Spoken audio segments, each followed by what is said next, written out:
Welcome, everybody. No, it's not our regular Sunday interview, but I am very, very happy to do this here because I know that a few people will be, or not a few, more than a few people will be happy that I have Geoff Farina from Karate here on the show with us. Geoff, thanks for joining. Thank you for having me. Yeah, and the reason for doing this is to be very clear. In a few days, on October 18th, this young man here is going to release a new record with karate called Make It Fit out on Numero Group. And that, and of course also the band itself, is one of the reasons why I'm very happy to talk with you. Geoff, we always have like one normal question here at the beginning, and that is there any kind of band merch, shirt, record, anything either from your own band or from a friend's band that you would like to plug right here, right now? And I'll also give you a moment to think about it while I pluck a band shirt that I got like 20 years ago from a band that was around roughly the same time as you, Dredge from Las Gatos in California. I don't know them. Don't worry, they've never hit it big, which I don't understand. But anyway, so Geoff, anything that you would like to plug right here, right now? I don't really know. I would just say our new record, I guess. I hope that people buy it and enjoy it. It helps us out a lot when people buy the actual record. So always a good choice. That's what I would everybody out there, as I listen to it, it would also be a good choice if you pick that one up. Yes. We always have like an icebreaker here at the Veil of Sound. I actually, for this interview, I got two. So do you know what you, will.i.am, Neil Young, Sean Forbes, Pete Townsend, and Moby have in common? I don't. I have no idea. At one point in your life, you and these people as well have had or still have hearing problems.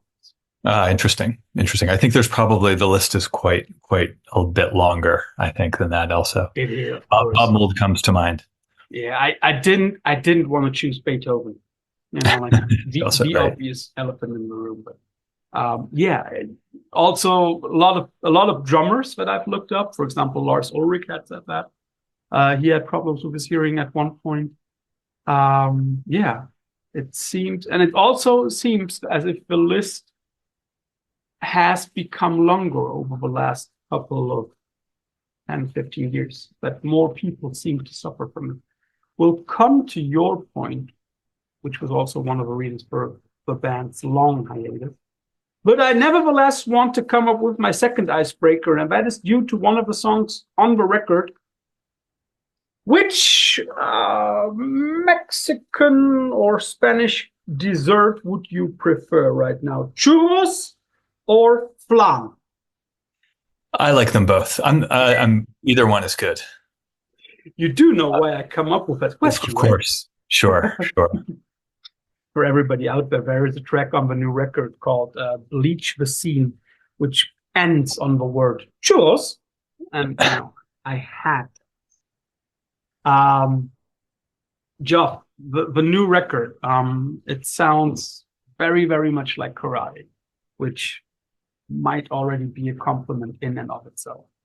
But I also always try to come up with different descriptions. And one thing that crossed my mind was, it sounds a little bit like a Midwest emo band at a bluegrass gin joint somewhere in the Carolinas on a Wednesday night when only the regulars come in.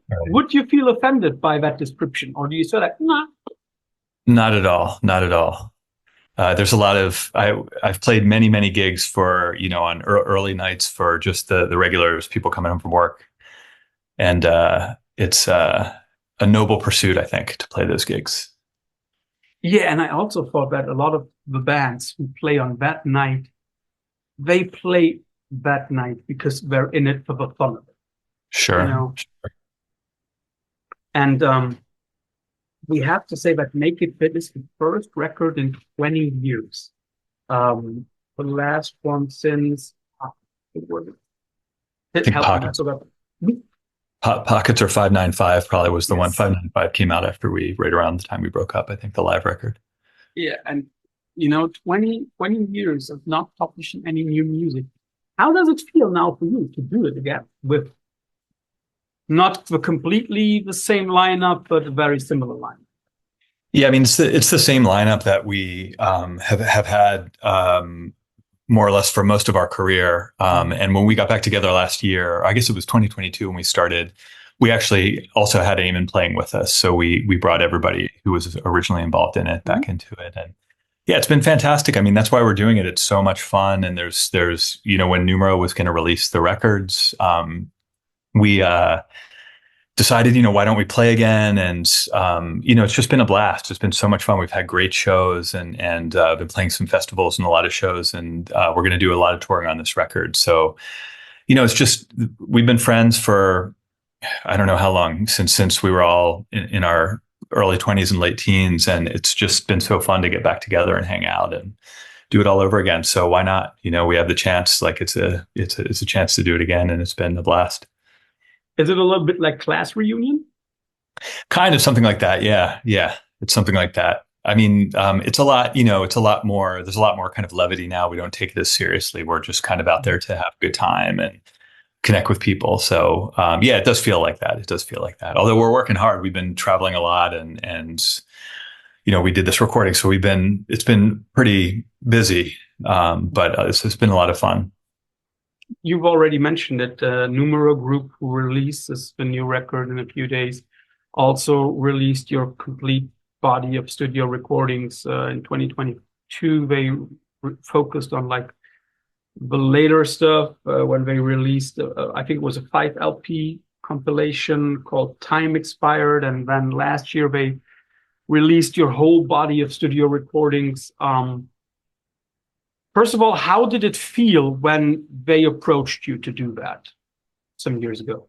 It's great because what happened is, we had our recordings were basically being held hostage in a warehouse in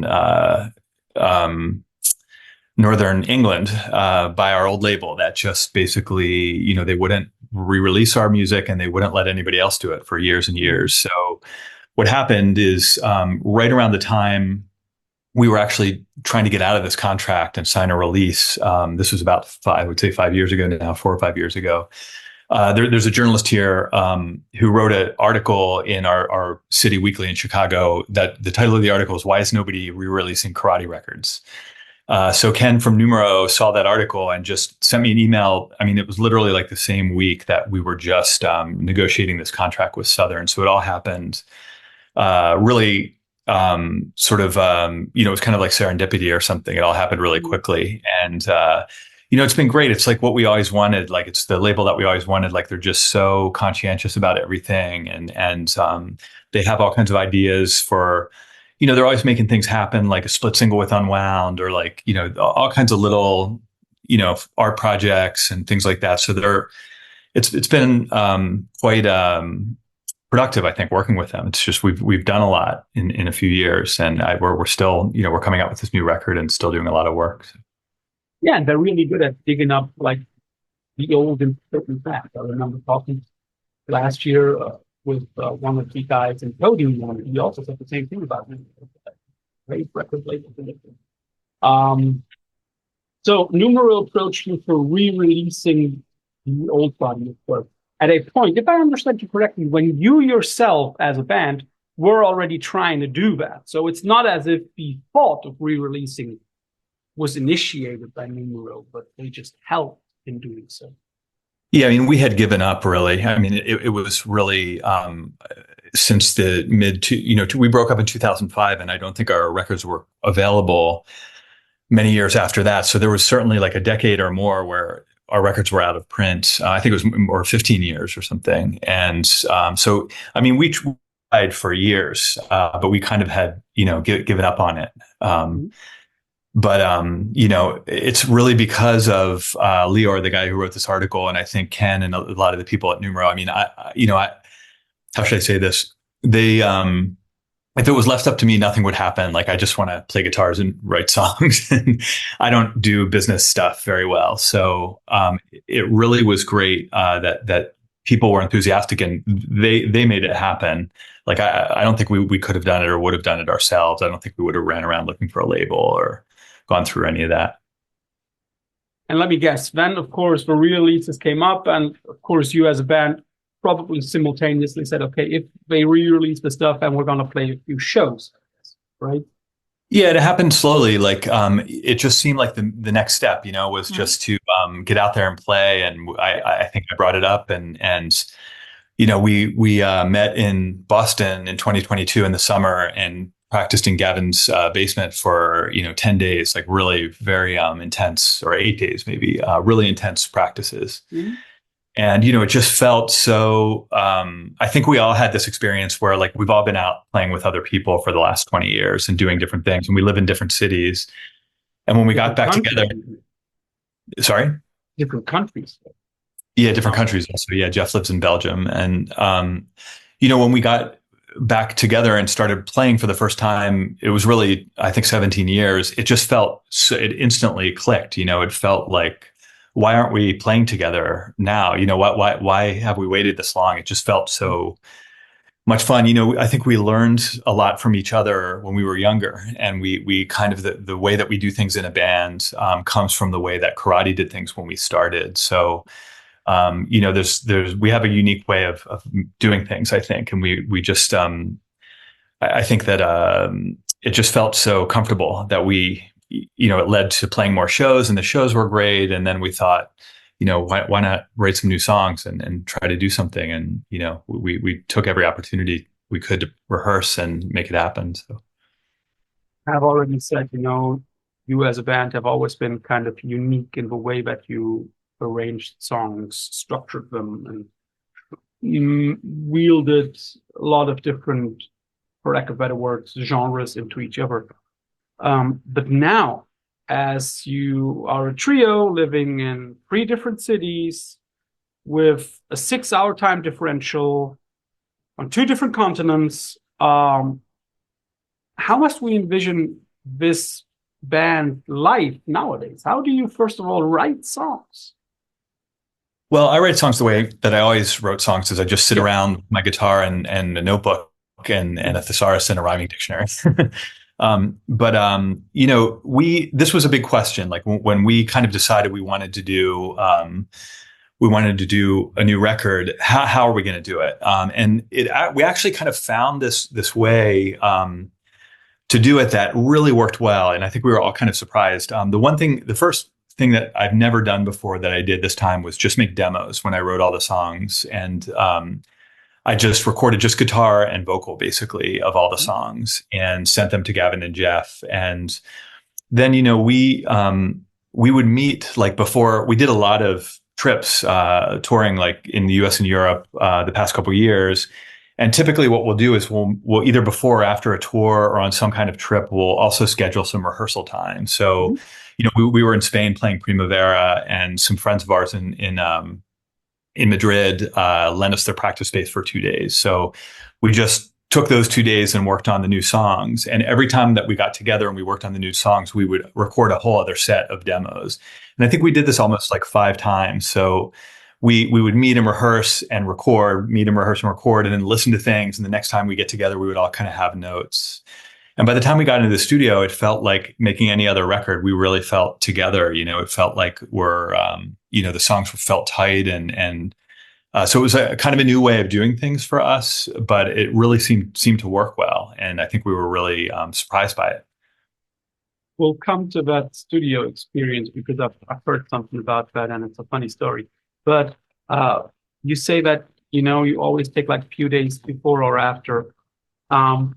Are you then also carefully trying to set some of the gigs apart time-wise so that you again have a few weeks, maybe a few months in between those gigs to flesh out stuff, so that you don't do 2 rehearsal days, play a gig, don't see each other for 5 days, and then do another gig? So you probably schedule it a little broader, don't you?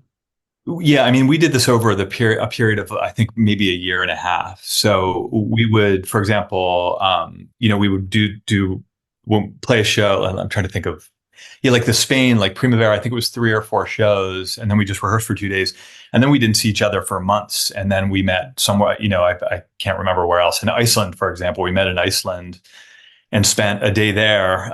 They were actually really generous and gave us the club, this beautiful club, for a day.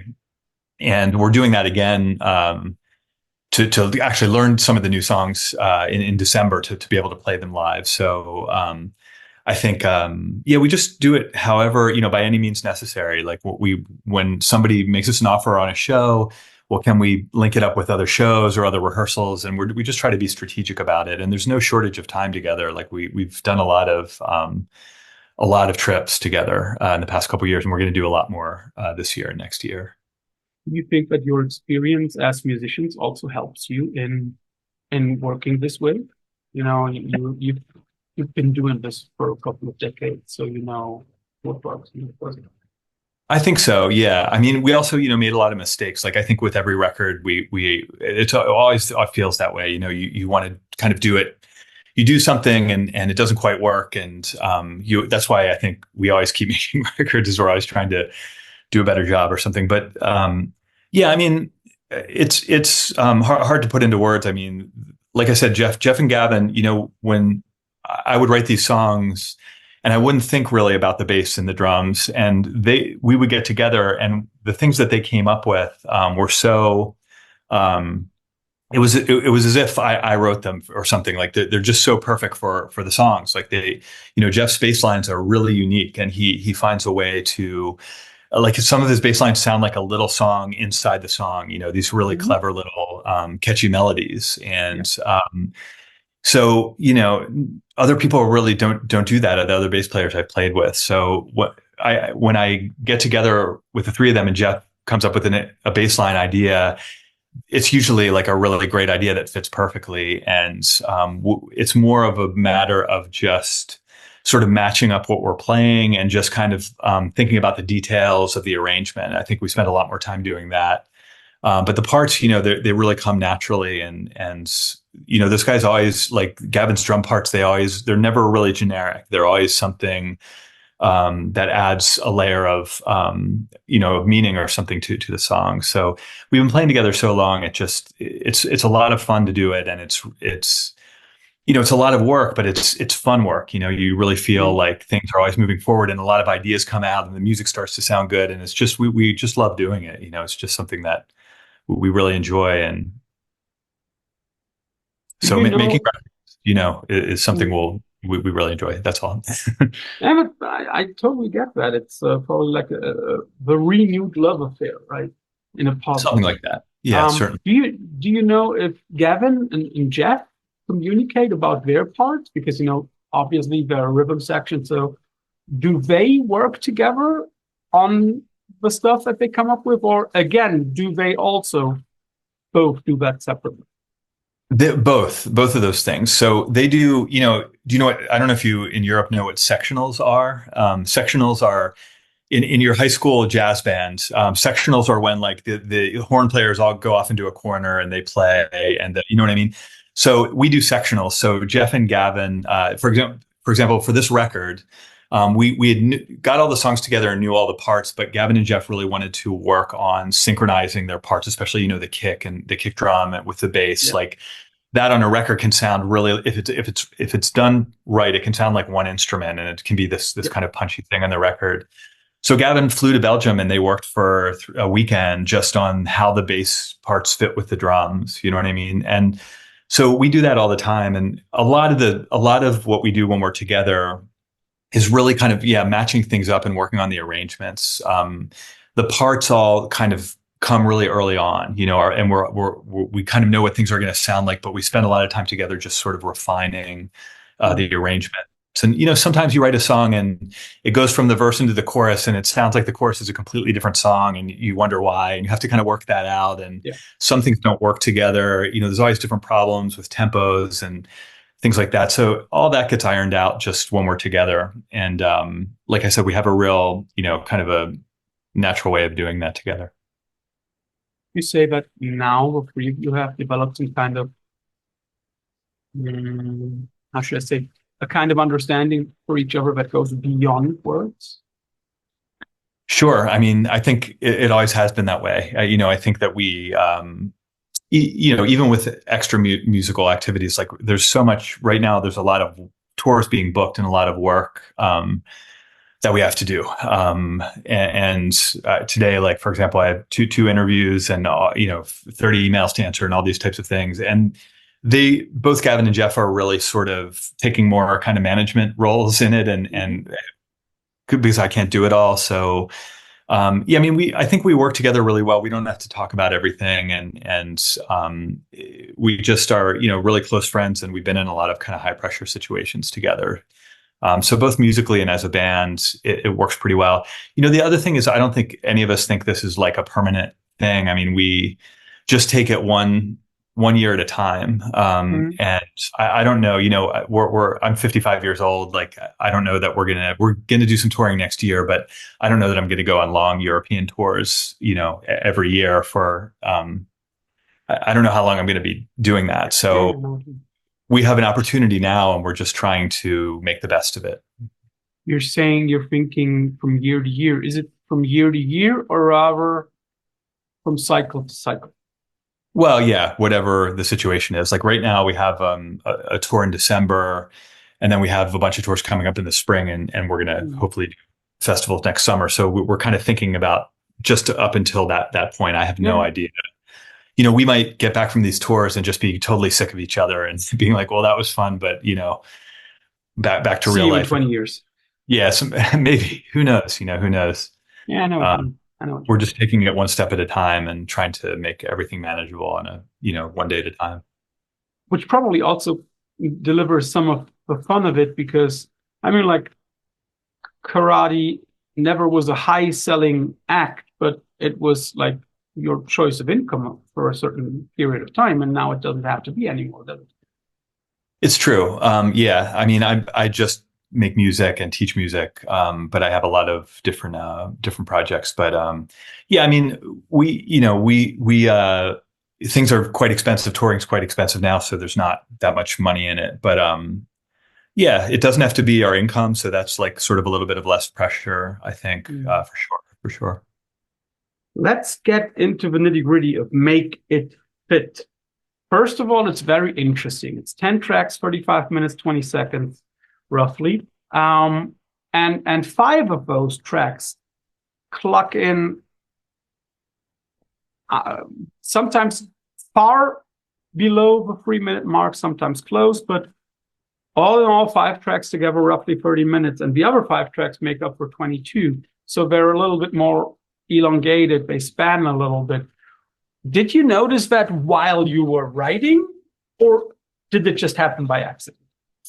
A little of both. I think that there's a consensus in my band that our old records, a lot of the songs have too many parts and they're too long. Mm-hmm. So I think that we consciously thought about maybe just making a shorter kind of statement, something that is memorable and short and sweet for some of the songs, especially the songs that are more kind of rock or punk oriented, where that's kind of, the duration of a fast, hard song should not be more than 3 minutes, I think, in some ways. So, we thought about the old records and I wanted to write a couple songs that really sounded like the old songs, but at the same time, I think we wanted to be able to fit everything onto an LP, which we haven't always been able to do because our songs end up pretty long. So yeah, it was partially conscious, I would say, and also we've been kind of influenced by different styles of music in the past 20 years, and our tastes have evolved in these types of things. And when we played, when we got back together in 2022, some of the kind of shorter, more rockin' songs like Diazepam, for example, were kind of the most fun songs to play. So when I was writing these songs, I also thought about that a little bit, like what we enjoyed doing on stage. And interestingly, the other tracks, especially 4 of them, which are over 4 minutes, one even over 5.5, if I remember correctly, they still don't purvey a feeling of being too long. It's You've said, you know, some of your songs had too many parts.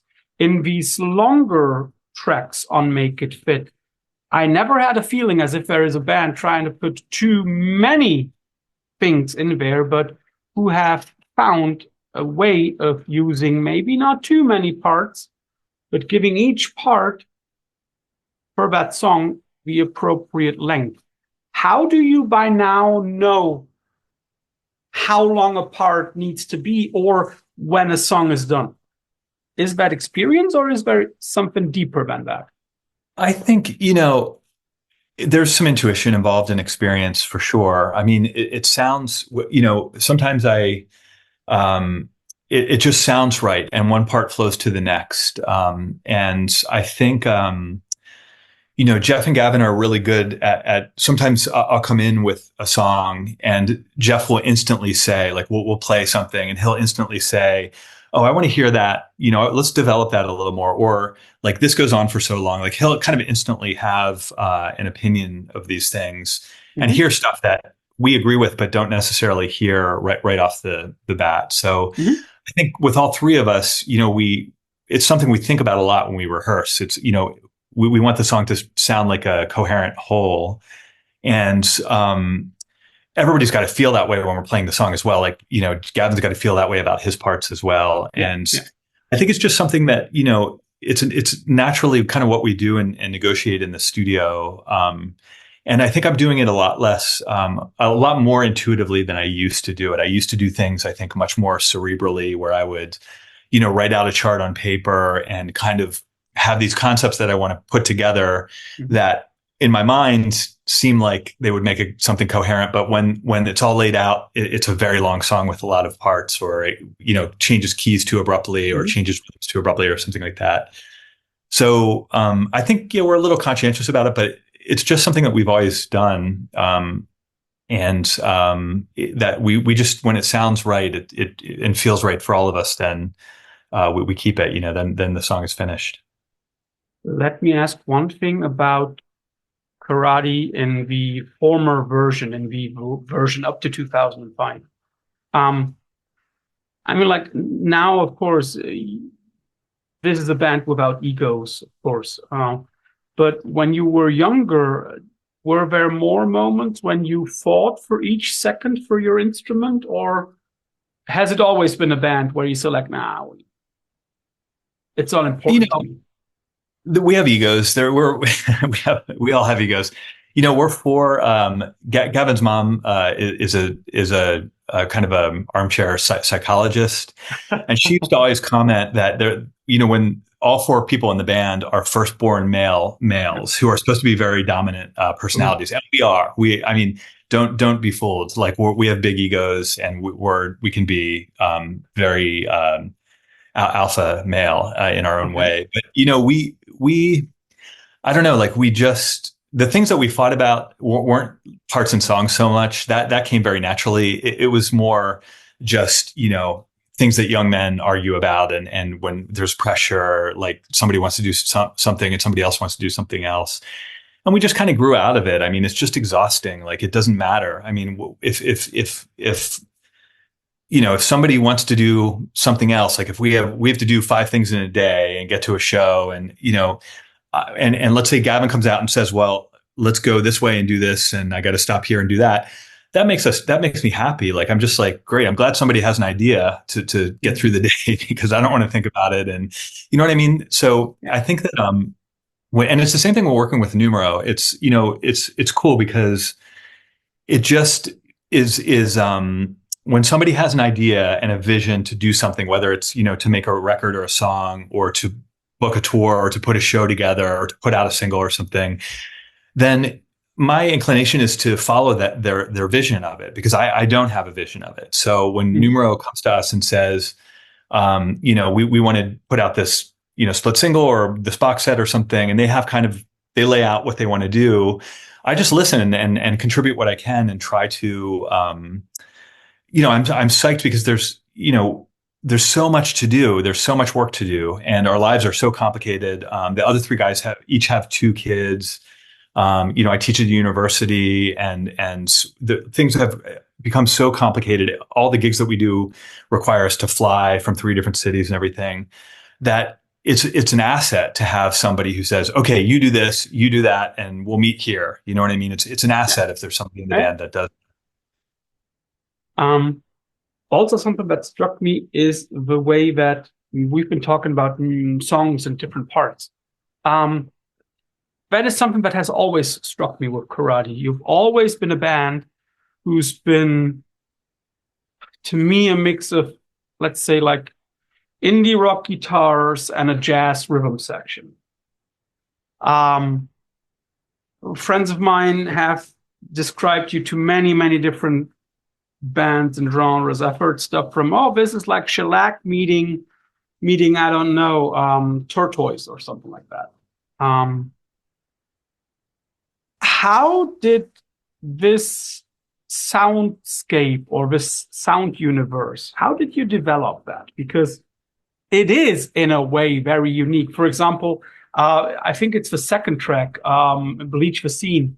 I think it's that one where all of a sudden the song in the middle of it all takes a turn and it sounds as if you put in, I don't know, a rag tone or like some kind of like old style guitar section in there. Mm-hmm. Yeah, I know what you're how did you come up with that unique, complete everything goes approach? It's because we have an identity crisis. I mean, we grew up as punks and in that scene, but we also very early on, Gavin and Geoff and I, especially I think Geoff and I, were interested in jazz and played, sort of fooled around with it is, I guess, the right word. And we have really broad musical tastes. I mean, we love when we were touring, we would of course listen to whatever the new Fugazi record was, but then Gavin would, bring out some, I forget what the name of the guy, but some 60s singer-songwriter that we had never heard of, and listen to this whole record of, really moody guitar stuff. And then we would listen to like a talk record. And then, somebody would bring like some Coltrane stuff. I grew up just really, I love Miles Davis and John Coltrane and that sort of classic era of jazz and Wayne Shorter. So we connect on all those levels. And, I think what happened really was when Eamon is kind of the exception. Like Eamon is really kind of a rock guitar player. But he left the band after a couple years and we got Geoff. And what really happened is after our first 2 albums, I think we realized like we're sitting here and we all play in this indie rock band, but we also have all these other musical influences. And, I don't know what kind of guitar player I want to be. Like whenever I hear anything, whether it's like kind of finger style guitar or like punk rock guitar, and it makes me feel good, I go and learn it. So, I've learned all different kinds of guitar styles and it just comes out that way. It's just really, we have an identity crisis. We've never really been a band that fits into like, the indie rock scene or the punk scene or something like that. We've always been sort of marginalized in musically speaking, I guess, or willingly on the margins of the indie rock scene, I think, because we just have aspirations that reach outside of these kind of closed genres of music that we want to try and draw from, I think. Very interesting to hear you talk about that and calling it an identity crisis when a few minutes ago you've talked about one of your bandmates' mom being an armchair psychiatrist. I love that connection. One thing that always comes up when talking about or when reading especially older reviews of karate records is the term slowcore. I'm very sure when that came up back in the day, you probably were not that, how should I say, that happy with the term when you were, the young punk kids, right? Well, I think more, slowcore is really, I think, a European term. Definitely. You don't really hear it that much. So the first time I heard it, the first time we toured in Europe was 1998. And I remember they used to always talk about post rock, like you guys are post rock. And I thought, well, post rock, that's when you kick back and like after the show, it's post rock, like crack a beer and kick back. So, we don't really in America, I think the equivalent is emo. Like emo is kind of a term. When I was young, in the 80s, was really a diss. It was used in a derogatory way to describe, like skinheads would if you listen to Discord bands, skinheads would call you emo, and essentially they're calling you, I won't say the words, but they're I know what you mean. do something, bad, or not that's bad, but they're saying something very derogatory. Yeah. And But emo has always been a derogatory term. I cannot figure out. Maybe there was a slight moment in time, maybe like the early 2000s, when emo was a good term, but I think otherwise it has always been one of those diss terms and music. Yeah, but I know what you mean. But go on. I think of these things as they're, what does it say? Like, if I just don't, genres in America really come from radio programming in the mid 20th century, where it goes back to race records and hillbilly records in the 1920s and 30s. So, these are sort of like industry forces, or like homogenizing forces that need these things. So, people always ask me this question, like, do you think you're an indie rock band or a slowcore band or an emo band or whatever? And emo means emotion. Like, of course, our band has emotions. Like all bands, all music. Yeah, all music evokes emotions. And slowcore, like, are we talking about tempo? Well, yeah, we have a lot of slow songs. So I think about it in a much more, when I describe music, and when I teach, I teach my students to write about music in a way that is in an objective way, to write about the actual qualities of the music, rather than relying on these vague terms, like vague adjectives and these genre terms. So if one of my students writes, slowcore, I will highlight it and say, well, what objective musical characteristics the slowcore embody? What do you actually mean by this term? So that's kind of how I think about those things. We no longer care if anybody calls us emo or slowcore or anything like that. Would you, correct me if I'm wrong, but would you agree with me that there are maybe only like 10, 20 real genres of music? I guess. I mean, again, it depends from what perspective you're looking at. I mean, all these, a lot of my students, they're into these very obscure genres of punk and also of hip hop, that have to do with, like in Chicago, drill was this style of music is called drill, was really big. That was sort of this, I love early hip hop, but this was sort of not the most exciting kind of, not the funkiest kind of hip hop. And they are making distinctions that are esoteric, I think, and that most people won't really understand if they're outside of that scene. So I guess, I guess so. I don't know. I don't really think about genres of music so much, but I would tend to agree that there are a few of them, I guess. Yeah, because I think like even the difference between hardcore and punk. Yeah, I mean, that's a meaningful distinction. I mean, hardcore is really, something of the 80s that, I think of Orange County and New York, and it's really something of the 80s, where punk is something that I think started a little bit earlier than that. And that's true. But then again, it's a question like musically, Ramones had tracks that clocked in under a minute. If we think about it in musical terms, I think there is less difference between hardcore and punk than between, let's say, rock and roll.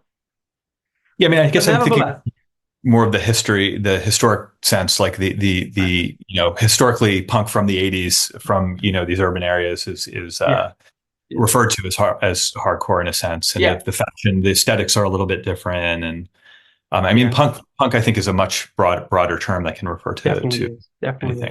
By the way, if you ever have one of your students who wants to write for a nonprofit online magazine where you can get nothing but the fun out of it, send them to me. Literally. What is very interesting is that some of the tracks really expand. For example, the last track on the new record, Silence, Sound, all of the tracks have some really, really cool lyrics. I mean, like, who can come up with a song that ends on churros? But in Silence Sound, I have a feeling as if the music is spread a little wider, a little broader, and the lyrics step a little bit forward. Is that just you go? No, I think so. Yeah, I mean, those parts, that song was really, I think that we really wanted to kind of have a song that was sort of sounded like something that might be on Some Boots or Unsolved, like that kind of era, like a really long, slow burning song that sort of crescendos at the end. And we've done a lot of those songs. So we really conscientiously I wrote the song and we arranged it with that kind of in mind. And a lot of those songs are that way. I mean, the verses and the choruses, the guitar is totally clean, and everybody's kind of hanging back, and the lyrics are right out front. And so I think that's true. Yeah, certainly. I can hear how you interpret it that way. Was it also clear from the beginning that it would be the final track of a record? That it would be what? Yeah, yes. Yeah. I always know that I need to kind of have a last track. And it used to be like these really songs like Today or Tomorrow, I guess, just a little kind of quieter statement or something. But after we did This Day Next Year, and we used that song from Unsolved, it's the last song on Unsolved, and that also is usually at the end of our live sets. And we kind of have this idea of like, okay, we're going to do our set, and then okay, take a big deep breath, and then do kind of one more thing that builds up, and that's kind of how the songs work on the record in some sense. So the end, there's a very, very busy song, and then the last song kind of fades in really sparsely. So it was very, very what's the word that I'm looking for? Deliberate. It was very deliberate. It's also one of those songs which, to me, would be a perfect encore.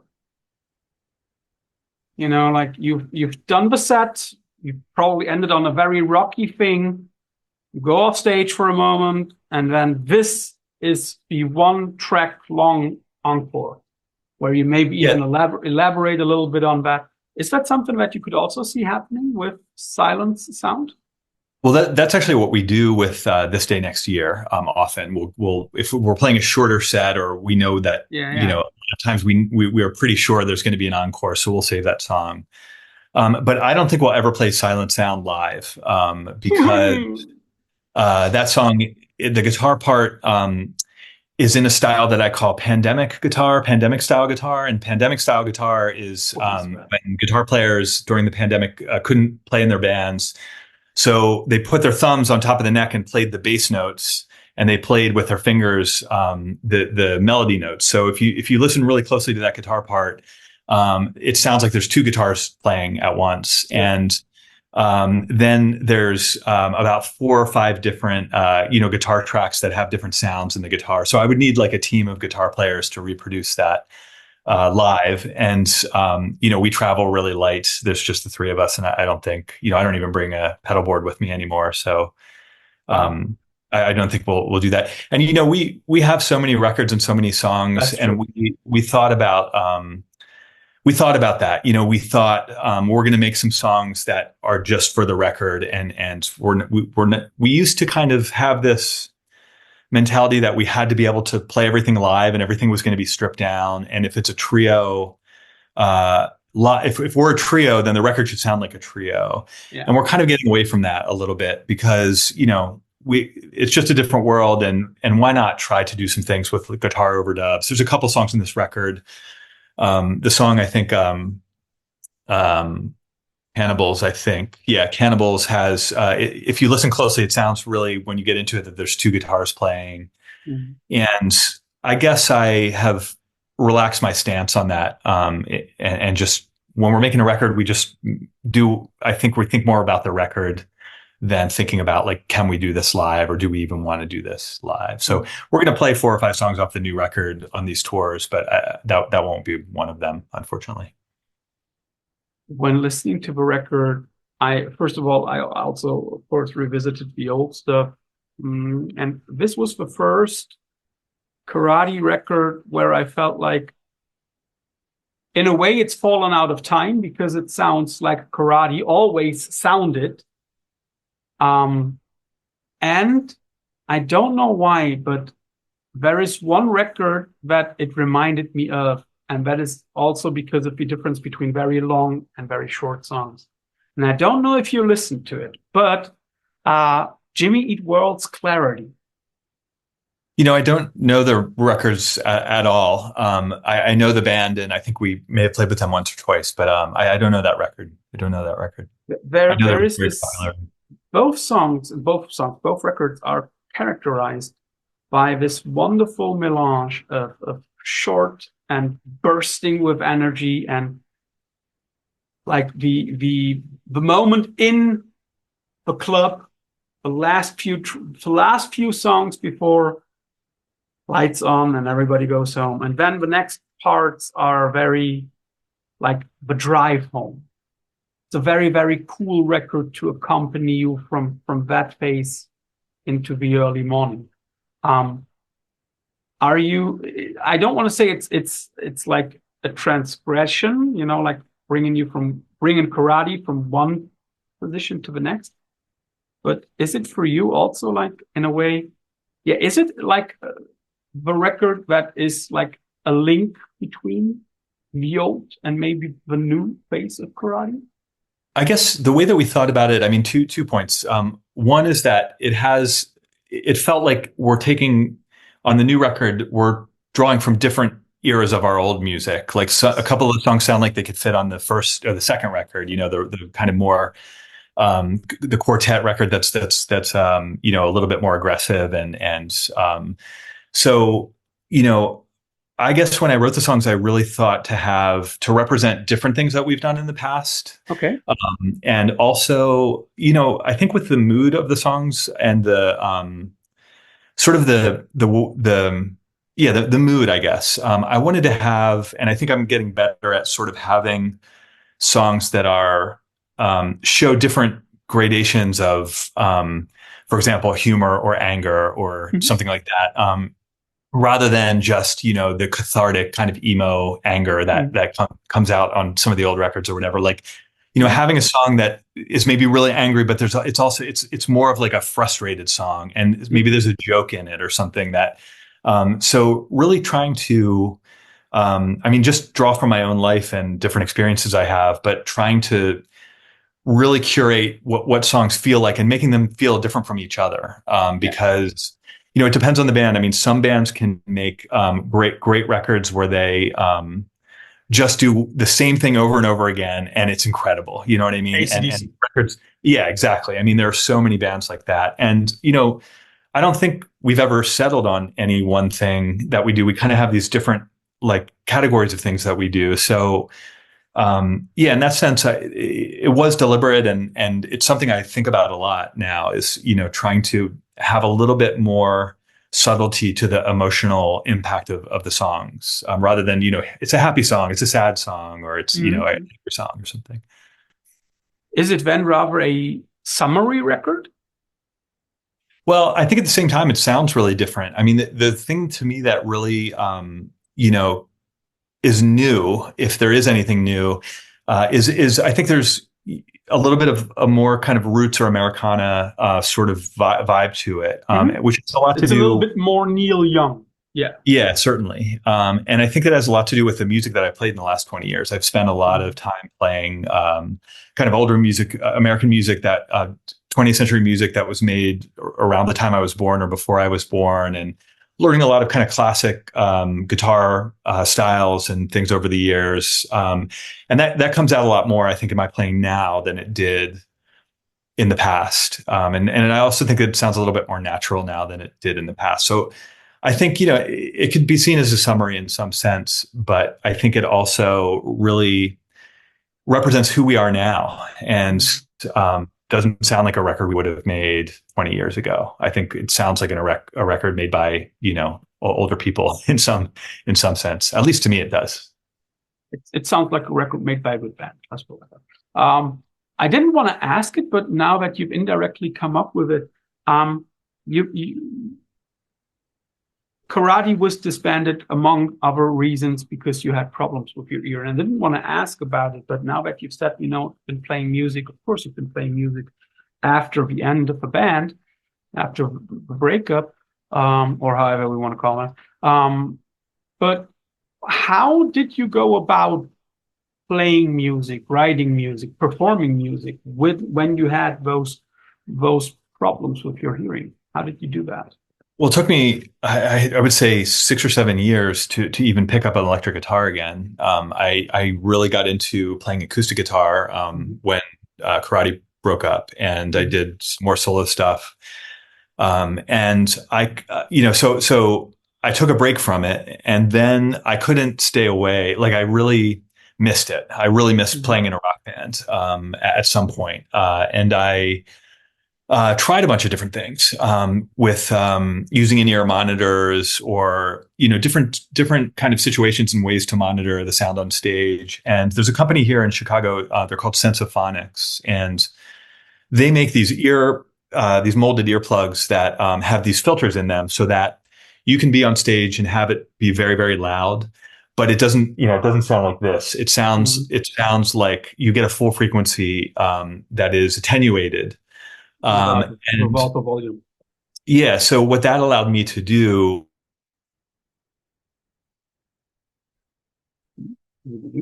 Hello.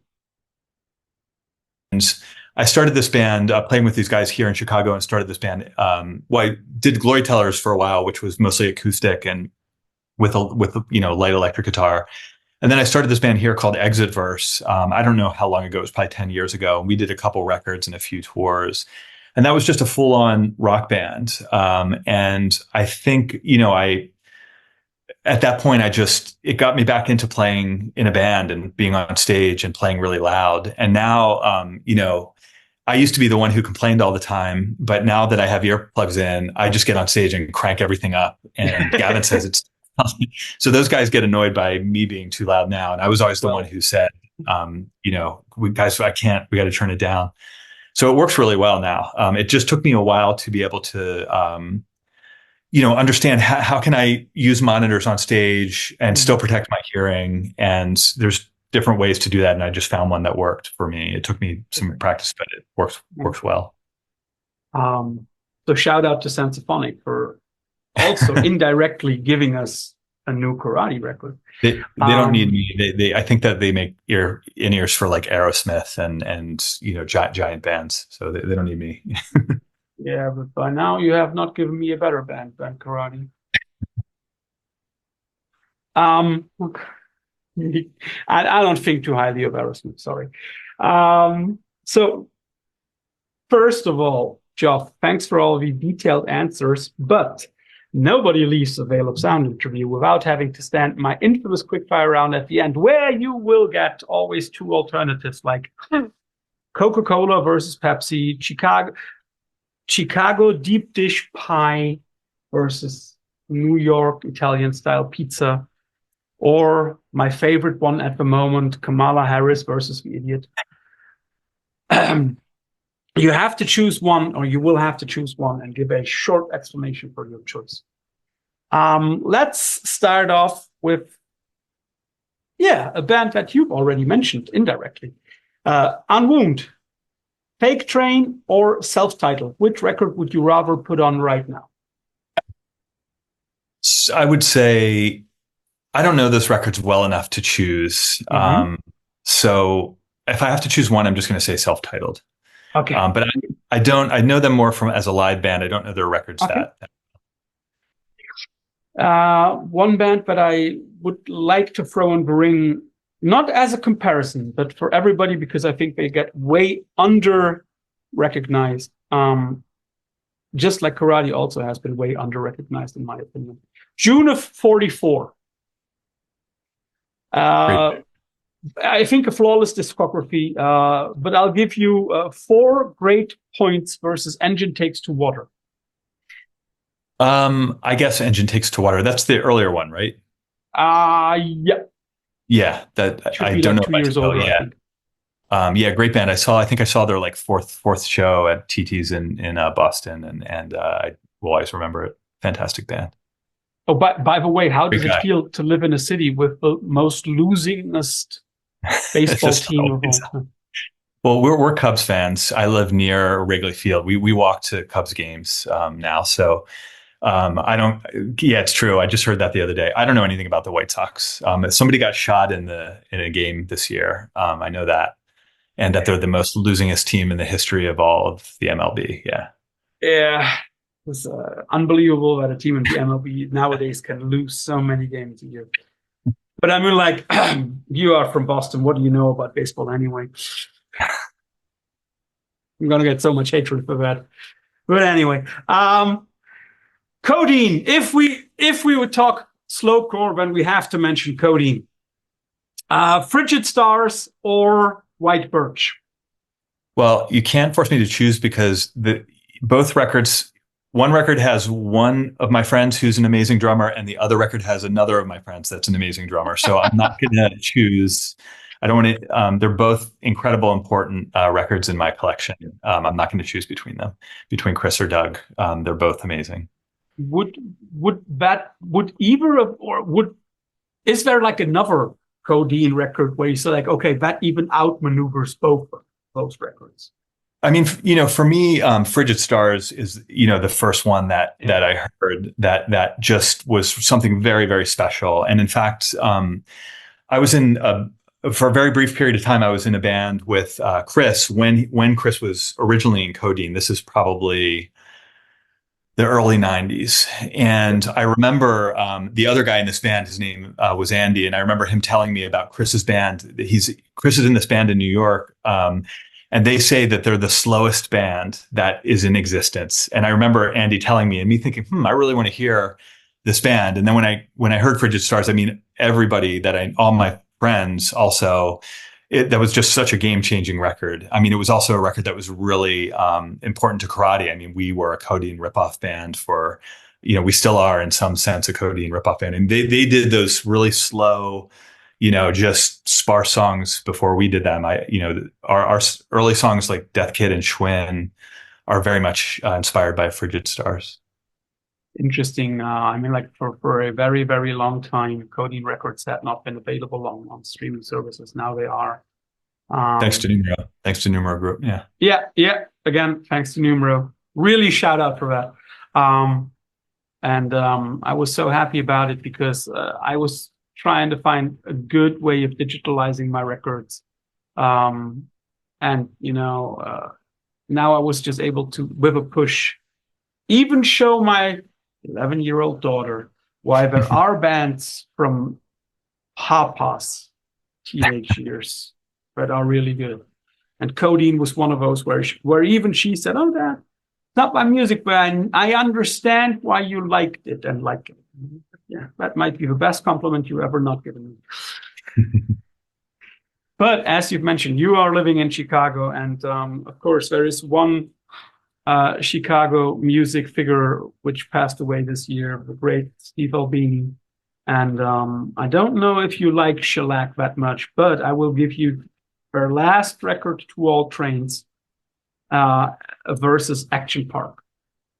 I mean, Action Park is classic. Yes. It's classic, I think. I would choose that. I would choose that. Yeah. Shellac is what's happened with Steve is just tragic. And just that. A good friend of mine nevertheless said something that I guess Albini would have signed in an instant. He said, like, but in a way, even his death is pretty Albini. Explode, no burnout. Yeah, or no fade out, he said. No fade out. I think that's a classic way of doing it. I have a few more. Husker Du versus the Minutemen.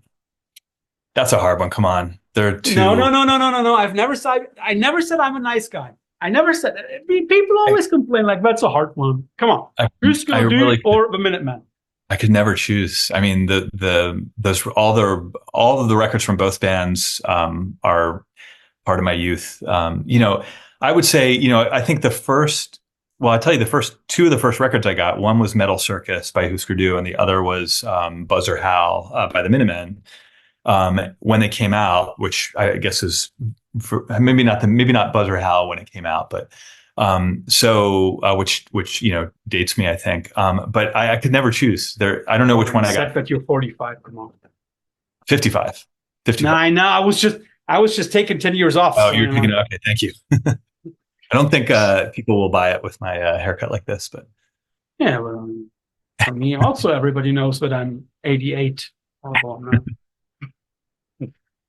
I'm not sure if the following band was something that, or the following two bands were something that you followed, but they share a few musicians that I really like. Hot Snakes versus Drive Like Jehu. Drive Like Jehu, of course. Yeah. Those two records are unbelievable. And you know who I would choose over both of them is the band called Pitchfork, which was a couple guys from Drive Like Jehu before Drive Like Jehu. And that record is absolutely fantastic. In fact, it reminds me, I don't know what happened. I haven't thought of that record in 20 years, but I got to find it on the Pitchfork record. See? But Going I like back, yeah, you go. I like Hot Snakes too, but those two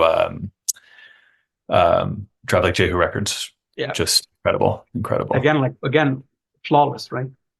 I have a few more. Germs versus X. I don't know if you can hear me, but I can hear you. You were a little frozen, but anyway. Germs versus X. Another hard one. You have two essential early LA bands. That's what I was looking for. Yeah, man. Well, I have to say X, just because I was into X before I was into Germs, but man, the story of the Germs is just fantastic. I teach a class at DePaul called Punk and Politics, and we watch Penelope Spheris's footage of the Germs, and my students' heads explode like they've never seen anything like it. And two important bands. But X I grew up with. I mean, I love those records. Records. And it's also interesting, they have a certain sound which characterizes LA for me much more than bands like Bad Religion or Circle Jerk. So don't ask me why, but there is something, I think there's a little bit more fever. Yeah, I mean, they're really late 70s band, I think, and Circle Jerk are an 80s band. I mean, I think a lot of that stuff around those bands around that club, The Mask, and LA in the late 70s. They all sounded very different from each other, just like the CBGB's band sounded very different from each other. Yeah. And, by the time Circle Jerks, Keith's voice is iconic, but a lot of those bands started to sound similar to each other at that period. So yeah, I think it was before, a lot of those early LA bands, it was before there was like a unifying kind of style of punk or hardcore, I think. Yeah. I have two more. One, Jesus Lizard versus Scratch Acid.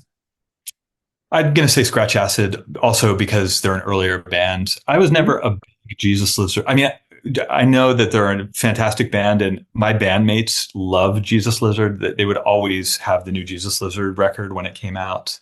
So they have the new Jesus Lizard record. Sorry? So they have the new Jesus Lizard record.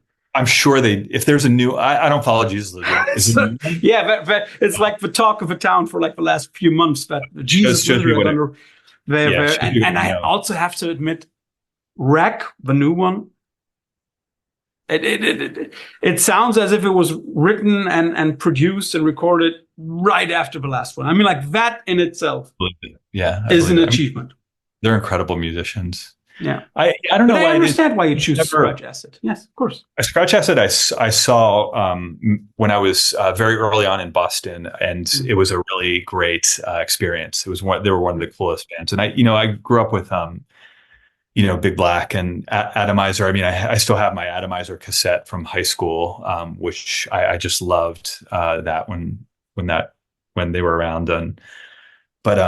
Yeah, I mean, by the time Jesus Lizard became popular, I had kind of moved away from that real anger based. Like I sort of got into more subtle things, I guess, in some sense. But Gavin and Geoff love Jesus Lizard.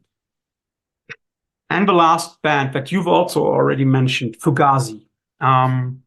There are two Fugazi records, which in a way remind me tentatively a little bit of karate, or where karate reminds me a little bit of Fugazi. And it's interestingly the last few. It's the argument versus the instrument soundtrack. First of all, which one would you choose? And second of all, would you say that, oh yeah, there might be some influences on us in those two Yeah, records? I mean, certainly. Fugazi, they were the best band of our generation when we were originally a band. They were the best, and they're also, they were the best live band. I mean, I've seen them, 25 times, and they just are guitar innovators, and there's so many great things to say about them. I'm going to pick the argument because nobody talks about that record, and it's a fantastic record. Ian's got some really cool, like, short songs on that record that are really memorable, and I think it's probably the least talked about Fugazi record, and it's really good. It's a great record, but every one of their records is just it's so deep. I mean, there's so much, so many ideas, and also lyrically, and Guy writes some really unique. I was thinking about his lyric writing and reading some of his lyrics recently, and so many bands write in his style, this kind of abstract kind of style, but nobody, when you hear other people do it, including myself, people who try to write in that kind of way, it always sounds sort of childish, but somehow, Guy's, his references and the amount of narrative information that he provides, or the little amount of narrative information that he provides, and the language he uses is really, really unique and influential. And I think he's just a really important lyricist. I think really influential.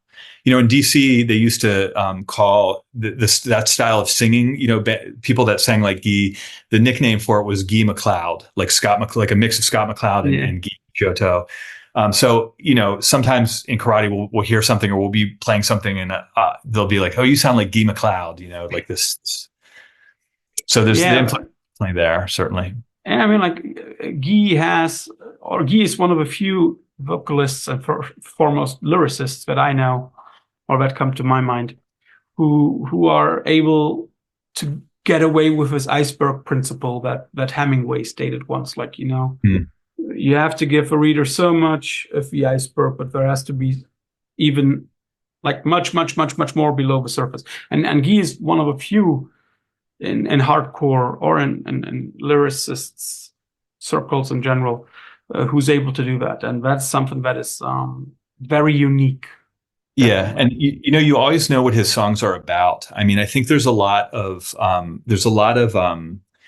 in this, his songs will have a very, very few words to some of them, but you always get a sense of what they're about. When other people do it, it just sounds like it's about their girlfriend or something, or like just some generic kind of, dissonance that's in a relationship. But Guy's are always, they're always about something very specific, or they have like one or two really specific images or references in them that really draw into something unique, and not many people, I think, are able to do that in the punk world, I think. Yeah, and also because he's able to say a lot with very few words. That is something that is very, very, very, very unique and very, very brilliant. Something that I always try to but never achieve. And something that must be said about Fugazi, and that is something that I would like to end this with. Fugazi had a flawless discography, and as I worked my way through the karate discography, I would venture into saying that there is also not one really, really bad record in that discography. They're all good in and of their own. And everybody, I've said it, the reason for this interview is Numero Group is going to release the new karate record on October 18th. So fit it into your day. Make shift with some good headset and sit down and listen to Make It Fit, because it is rewarding, and it's a very, very well spent 35 minutes, I would say. So Geoff, thanks for your time, thanks for all the details, and thanks for the very interesting choices that you made at the end. So it's your chance for final last words. My pleasure. I don't know. it's a rough time out there. So everybody stay safe, be kind. I think kindness is underrated right now, and that's all I have to say. And thanks for having me. Yeah. And for the Americans, go vote. It's a Yeah, few weeks, go vote. So, there you Geoff, go. thanks for your time. Enjoy the rest of your day. Thank you very much. Take Thank care. you. Take care.